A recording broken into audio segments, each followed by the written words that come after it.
C'est intéressant de voir que ta conclusion, j'essaye de faire des parallèles entre ce que disait Monsieur Raimundi, l'ancrage sociétal. Moi, je pense qu'on peut dire, en tout cas, autant pour le français que pour le franco-provençal, la politique linguistique valdôtaine, éducative, il y a cette rétroaction du corps social. On voit dans les chiffres et tout, donc ça marche. Donc la politique linguistique éducative valdôtaine, elle fonctionne bien. Alors peut-être qu'en Alsace, c'est peut-être moins faux. Mais moi, il y a une question que je voulais te poser quand même, parce que ça m'étonne toujours. Je ne comprends pas comment ça se fait que face à un dialecte alémanique comme l'alsacien, la question soit traitée si différemment en France et en Suisse. En Suisse, franchement, tu me contrediras, Laurent, si tu as d'autres infos, mais moi, je pense que les Suisses allemands, ça ne leur viendrait jamais à l'idée d'enseigner le suisse allemand écrit. Bon, peut-être ok de l'accepter à l'école maternelle, mais pourquoi en France, juste de l'autre côté de la frontière, l'alsacien, qui est en fait un dialecte alémanique pour les Suisses, pourquoi cette l'attitude est aussi différente? En fait, non, ce que je disais, c'est que c'est bien sûr l'allemand qui est central, ouais.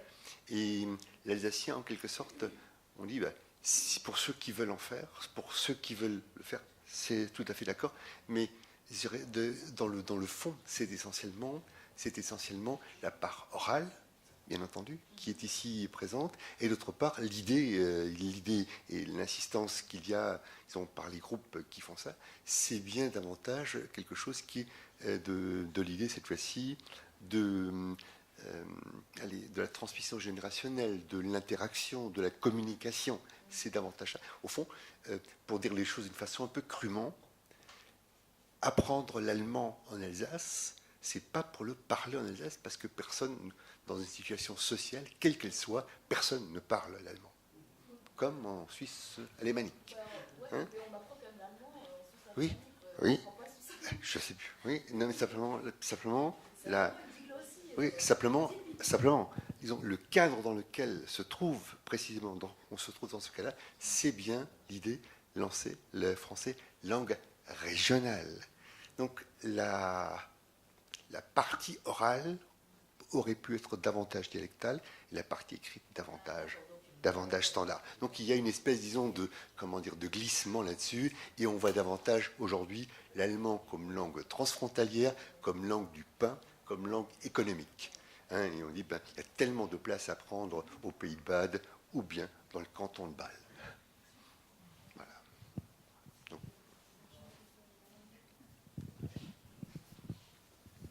Merci beaucoup. Ce n'est pas pour compléter par rapport à la Suisse, parce que ce n'est pas l'objet, mais je suis très d'accord avec avec le débat.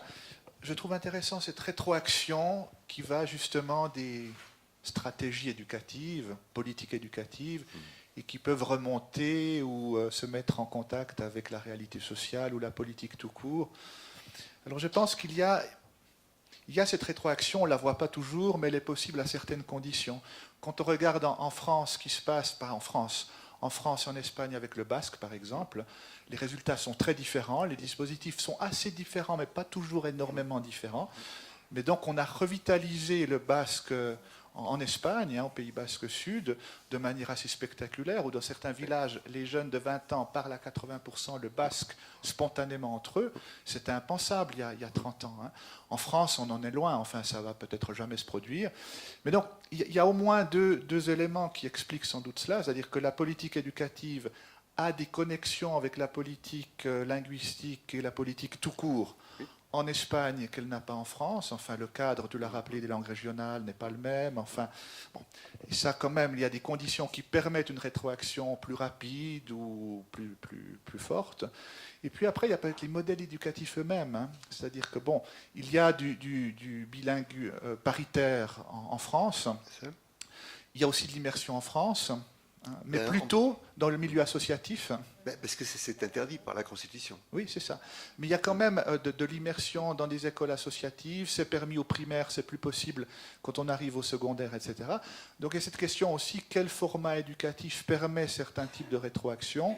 Alors il faut aller voir évidemment ce qui se passe dans les classes, les projets qui ont été choisis. Est-ce qu'il faut commencer par le bas, enfin par le précoce, ou est-ce qu'il faut commencer par le haut? Est-ce qu'il faut une certaine continuité ou pas? Et tout ça a quand même un certain impact. Même en Suisse, il y a beaucoup de dispositifs différents, mais ils sont beaucoup plus présents dans le haut de la carrière scolaire que dans le précoce, avec toutes sortes de questions, de problèmes, etc. Et donc là, je crois qu'il y a aussi des contraintes ou des choix du système éducatif qui permettent plus ou moins cette rétroaction. Il me semble que c'est là toute la question politique. Et c'est bien une politique éducative qui dépend de la politique globale, dans ce sens qu'effectivement, je vais prendre un exemple, un mauvais exemple pour essayer, disons, d'illustrer cela. La fin du cursus, du curriculum bilingue paritaire, français langue régionale c'est ici donc l'allemand, se termine par le baccalauréat, et peut se terminer par le baccalauréat, et c'est donc et on n'a rien trouvé de mieux, mais je suis sérieux, malheureusement sérieux, c'est l'Abibac, donc c'est l'Abitur, l'Abitur allemand, donc, et donc comme les ABAC, exactement, et donc en quelque sorte c'est bien, on est bien dans une logique de langue régionale, hein. Et c'est quelque chose qu'on peut aussi passer à Rennes, à Bordeaux, à Lille ou ailleurs. Et tout simplement parce qu'en quelque sorte, on n'a pas souhaité, pas voulu, pas pu, c'est à voir, créer, mettre en place quelque chose qui soit une logique politique. Et ce que je dis, quand je dis que c'est un mauvais exemple, je veux dire par là, c'est qu'effectivement, la politique éducative n'est pas, si je puis dire, n'est pas en dehors du reste. Il faut aussi savoir, au fond, ce que le politique souhaite réellement. Et dans ma première grande phrase et ma deuxième grande phase, je me dis qu'il y a certainement, ça dépend de ce qu'on cherche, hein, il y a certainement des moyens, et ce n'est pas uniquement les modalités, c'est peut-être quelque chose de plus large, et les modalités ensuite, qui permettraient ou qui permettent de dire l'importance qu'on donne à ces phénomènes ou pas. Si on donne peu d'importance, et si effectivement, ce qui semble être le cas, l'anglais est central, mais est-ce que ça suffira? Est-ce qu'il y a une politique linguistique des langues dans le système éducatif en France? C'est encore une autre affaire. Et puis, est-ce qu'on apprend assez bien l'anglais? C'est encore une autre affaire. Mais sur le fond, il me semble que c'est toujours quelle est donc la volonté? Qu'est-ce qu'on veut réellement? Et quand on veut réellement quelque chose, il y a toujours les moyens qui suivent. Enfin, il me semble, tu vois. Et c'est dans ce sens-là qu'il me semble aussi qu'on peut imaginer d'autres moyens qui ne sont pas nécessairement, qu'il faut innover, il faut les imaginer. Et juste pour l'exemple que j'ai pris pour le baccalauréat, ça a été un débat, et je me souviens que le responsable de l'éducation pour l'ensemble de la région Alsace à cette époque-là aurait bien souhaité, et le ministre de l'époque l'a interdit. Voilà. Il ne voulait pas, la République unie indivisible ne voulait pas de cas d'espèce. Alors, l'intervention de Dominique portait justement sur les politiques linguistiques. Et on a des politiques ici. Ont-ils envie de réagir en tant que décideurs, en tant que politiques?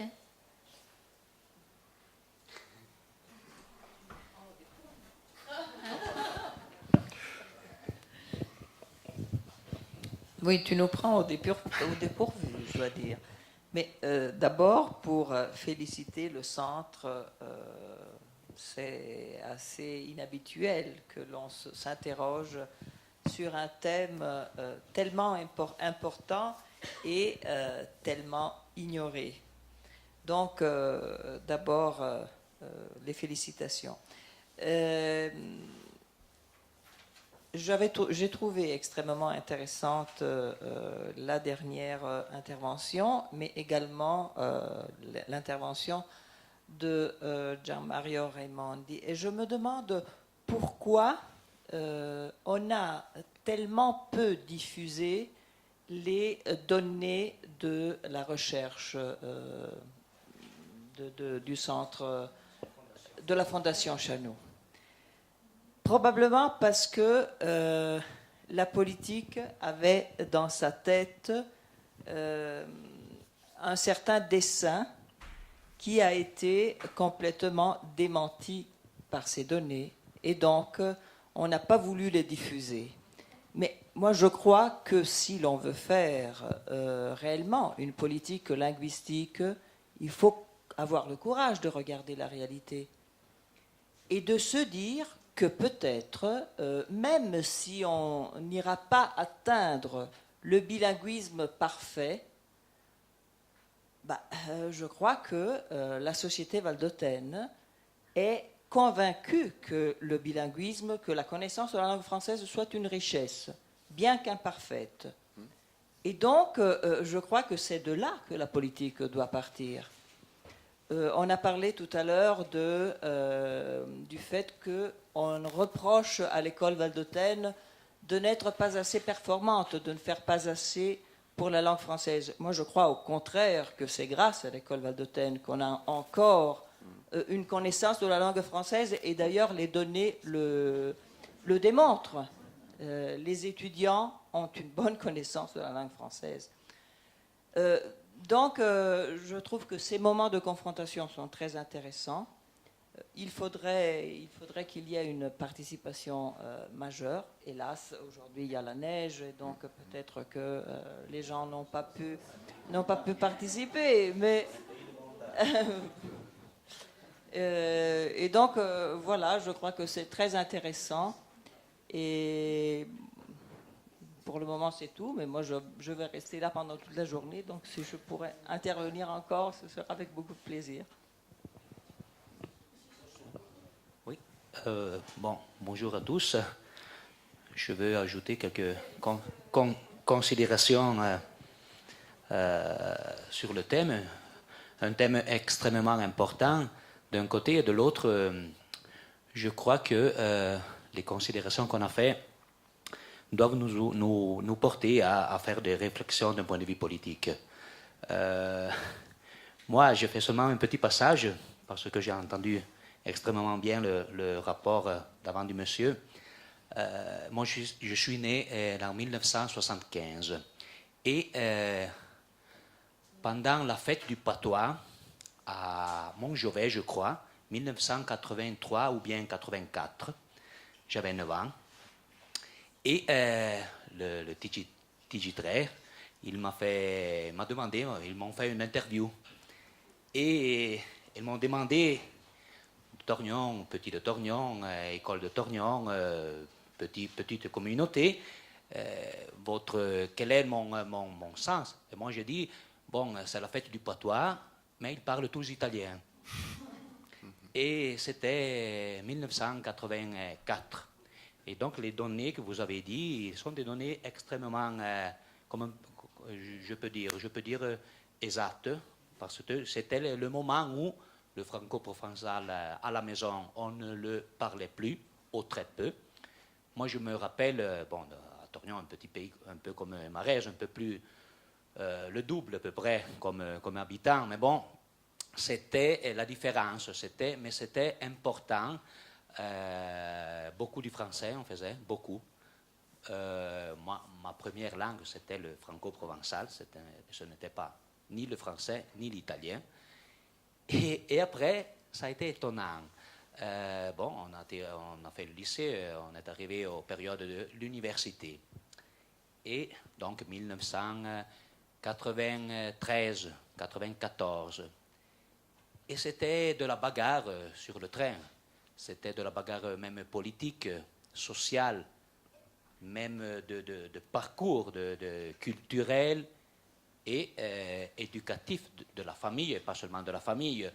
Donc c'était les montagnards qui parlaient le patois sur le train, c'était les montagnards qui ont parlé au Polytechnique de Turin et de la Lombardie en patois, en franco-provençal, ma langue, même avec mes copains et mes copines, et même un peu, comme on peut dire, de la partie centrale du Val d'Ost, pas de source franco-provençale. C'était quelque chose un peu comme ça, non? Je ne sais pas comment dire. C'était étonnant maintenant, il y a quelques années passées, des gens qui ont parlé ensemble, pas en franco-provençal, maintenant essayent de te parler en franco-provençal.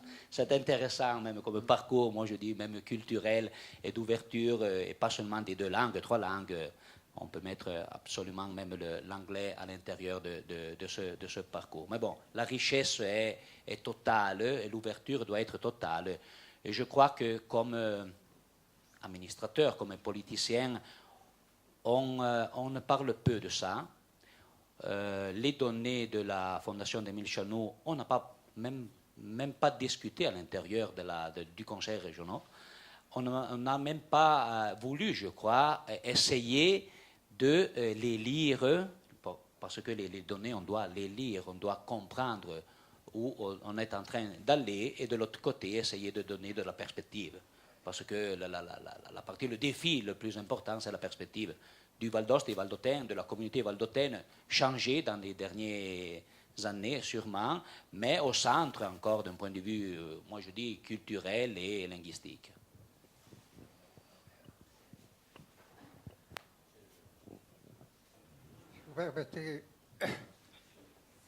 Je vais faire une petite réflexion au sujet de l'école en Vallée d'Aoste. Le statut, la loi constitutionnelle a prévu les rôles régionaux. La réalisation n'est pas encore faite aujourd'hui. Alors, vous voyez, comme tout est difficile dans la transformation culturelle d'une époque. Moi, je suis né en 1920. Le curé a fait mon baptême en français. Le syndic l'a traduit en italien. C'était une période de première transition. En 1946-47, évidemment, on voulait bâtir l'école valdôtaine. Le pauvre Desfeil était surintendant aux écoles. L'avocat Page était assesseur de l'instruction publique. L'école, en majorité, était organisée contre. Les organisations syndicales de l'école élémentaire, de l'école moyenne, étaient pour une école nationaliste.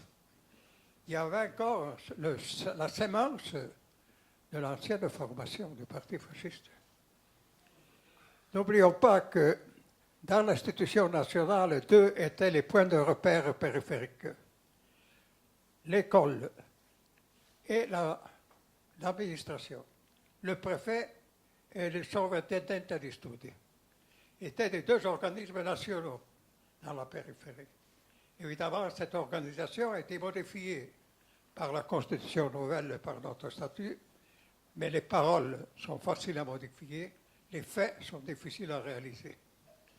Alors, il faut vraiment que la population prenne conscience de cette transformation et que la politique régionale devienne une politique d'étude, de réflexion et de conviction collective.